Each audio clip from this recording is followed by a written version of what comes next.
Hi all, Wick here. Today's topic is tiny homes. Have you ever thought of owning a small home on wheels and renting it out? Otherwise known as the tiny American dream? Today we are going to chat with someone who has done just that. This might help you decide if you want to get on the tiny house train or not. Joining us is James, owner and proprietor of James and her husband Ryan's tiny home. James, thanks for sharing your knowledge and experience with us today. My pleasure. Happy to be here. James, at first glance, I can't believe I'm in a tiny home. This is so nice. Thank you.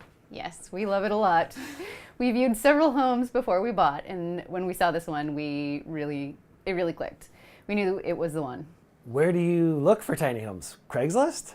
Yes, exactly.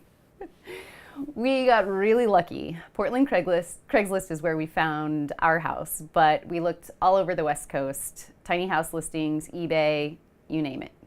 Okay, gotcha. Correct me if I'm wrong, but we are not only sitting in your tiny home, but we are also sitting in your backyard, right? That's right. As you know, tiny homes are required to be on wheels. The truck driver just backed it right on up the driveway. It was a pretty tight squeeze next to the house, but now here it sits. It's integrated with our house with a new connecting deck.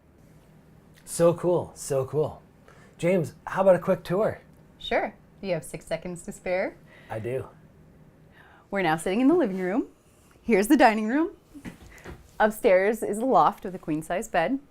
Here's the kitchen with a propane range that has a full oven too. Nice. And the bathroom with shower and composting toilet.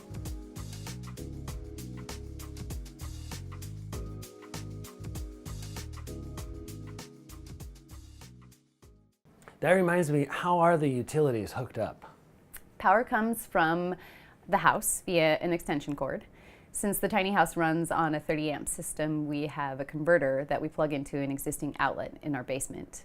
Eventually, we plan to hardwire it so we don't have to use a converter, but for now, this works just fine. Only one popped circuit so far. Nice. Water's from our house. There's no plumbing, hence the composting toilet and gray water sinks and shower. The water line goes straight to the tankless water heater in the closet and then gets piped to the fixtures. We just got a brand new water heater too. Nice, love tankless. Mm-hmm. Gotcha, good to know. I'm sure you're aware that Chloe U. Daly, Portland City Commissioner, is a big fan of tiny homes. She is also a champion of renters' rights and urban density. That's right. City code states that you are allowed 1 tiny home per residential property. There are some guidelines to follow, but nothing too difficult to figure out. Gotcha. James, do you mind if I ask what everyone is dying to know? I'm ready. How much did this tiny house cost? Well, for the footprint, craftsman, layout, and amenities, we got a steal of a deal at $28,500. We bought it from a woman who designed, built, and lived in it full-time for 2 years prior to selling it to us. We invested an additional $1,500 in the toilet and tankless water heater, and another $1,000 give or take for decor. Cool. How much do you rent it for? We currently have it set up as a short-term rental, and we charge between $60 and $75 per night. When we eventually rent it long-term, we plan to rent it for around $900, including utilities. We currently make about $1,000 a month on average. Oh, that's good. Mm-hmm. Lastly, what are the pros and cons of owning a tiny home? We haven't seen any cons yet. The pros are it's a good investment over time. We'll probably pay it off in about 4 to 5 years, depending upon how we utilize it in that time. It's producing income, and we have a nice place for extended family to stay when they visit. We both really like using the tiny house as a vehicle and opportunity to make new connections with people and build community. There are so many reasons that we are proud of our city, and even just for our home, and this is a chance for us to show it and share. That is very sweet. Any last tips for someone considering joining the tiny home culture? Do your research. Learn the ins and outs of city and county codes. Find a tiny house friendly lender. Take a class. There are several in town, including one through PCC. Talk with fellow tiny home enthusiasts and get excited. So, James, how about the neighbors? Yes, it is a great idea to run the idea by your neighbor first. It's not required, but it is a courteous thing to do. We did it, and it was a nice start to the whole project. They were very and are very supportive. It helps to spend a bit of time thinking through what could be some of the overlooked aspects, like neighbors' view obstruction, possible noise issues, and possible impacts on street parking. Gotcha. That is a great tip.